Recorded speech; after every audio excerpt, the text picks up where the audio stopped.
ஓம் வரசித்தி விநாயகரே சரணம்.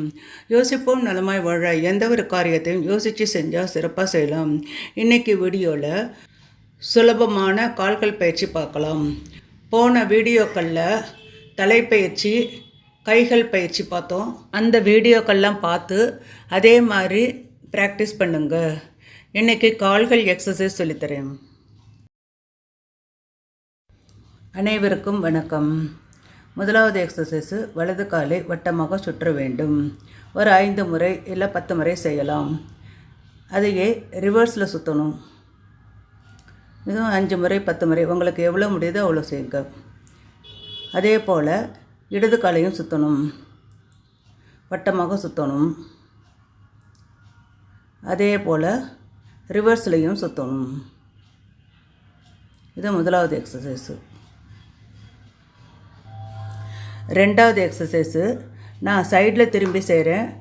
அப்போ தான் நீங்கள் எக்ஸசைஸ் சரியாக பார்க்க முடியும். வலது காலை இந்த மாதிரி தூக்கணும். ஒரு 10 முறை செய்யணும். அதே மாதிரி இடது காலையும் செய்ய வேண்டும். ஒரு 10 முறை செய்யுங்க. கால்களுக்கு நல்ல பயிற்சியாக இருக்கும். மூணாவது எக்ஸசைஸு, வலது காலை தூக்கி இடது கையால் முட்டியை தொடணும். இந்த மாதிரி 10 முறை செஞ்சு அதே மாதிரி இடது காலையும் 10 முறை முட்டியை தொடணும். நாலாவது எக்ஸசைஸு, கால்களின் 10 விரல்களையும் பூமியில் ஊன்றி குதிகாலை தூக்க வேண்டும். இதுபோல் 10 முறை செய்ய வேண்டும். அதே சைடில் செஞ்சு காமிச்சிருக்கேன் பாருங்கள். அஞ்சாவது எக்ஸசைஸு, குதிகால் இரண்டையும் பூமியில் ஊன்றி 10 விரல்களையும் மேலே தூக்க வேண்டும். ஆறாவது எக்ஸசைஸு, இடது காலை பூமியில் ஊன்றி வலது காலின் பாதத்தை வலது கையால் பிடிக்க வேண்டும்.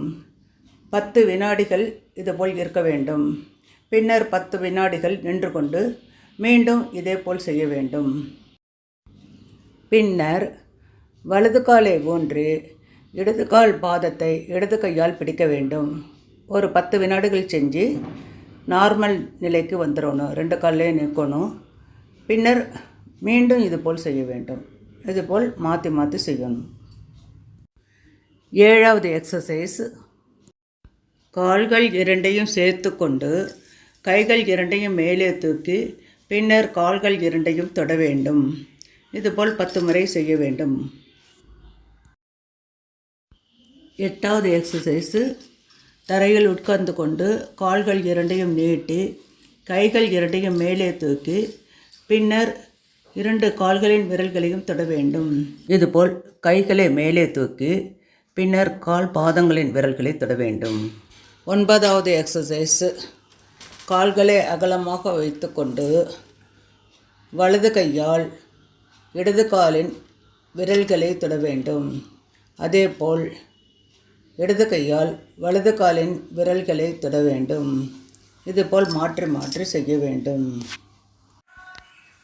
10வது எக்ஸசைஸு, 2 கால்களையும் சேர்த்து வைத்துக்கொண்டு வலதுபுறமாக ஒரு 10 முறை சுற்ற வேண்டும். பின்னர் இடதுபுறமாக ஒரு 10 முறை சுற்ற வேண்டும். Clock wise, anti clock wise இதுபோல் சுற்ற வேண்டும். கால்கள் இரண்டையும் சேர்த்து கொண்டு சைடில் திருப்ப வேண்டும். வலதுபுறம், இடதுபுறம், திரும்பவும் வலதுபுறம், இடதுபுறம், இதுபோல் மாற்றி மாற்றி திருப்ப வேண்டும். ஒரு 10 முறை செய்ய வேண்டும். கால்களை அகலமாக வைத்துக்கொண்டு 2 கால்களின் கட்டை விரல்கள் பூமியில் படும்படியும் பின்னர் 2 கால்களின் சுண்டு விரல் பூமியில் படும்படியும் சைடில் மாற்றி மாற்றி திருப்ப வேண்டும். இதுபோல் செய்வதால் தொடைகளில் உள்ள கெட்ட கொழுப்புக்கெல்லாம் நன்கு கரையும்.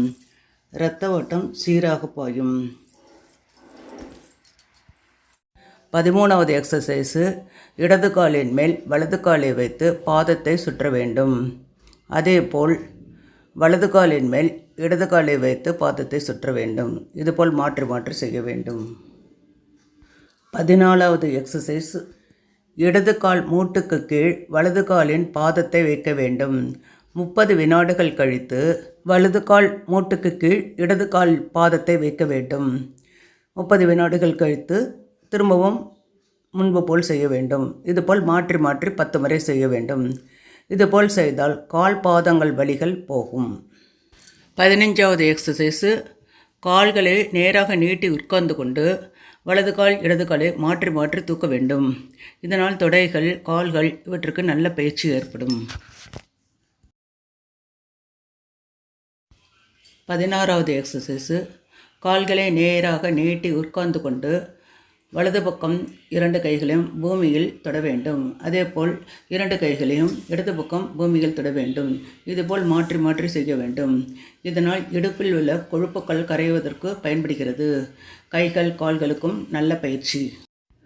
17வது எக்ஸசைஸ்,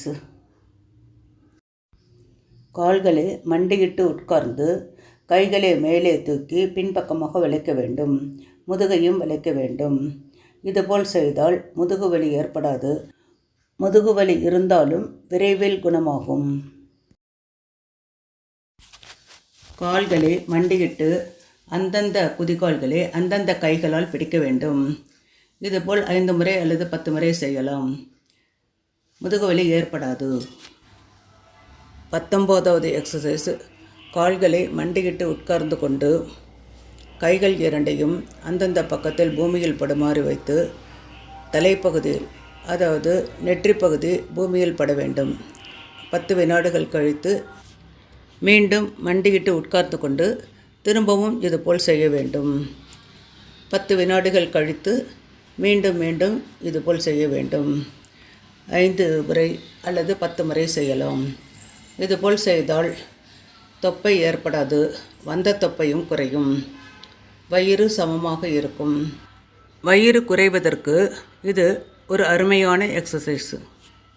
அடுத்த பயனுள்ள வீடியோவில் உங்கள் அனைவரையும் சந்திக்கிறேன். வணக்கம்.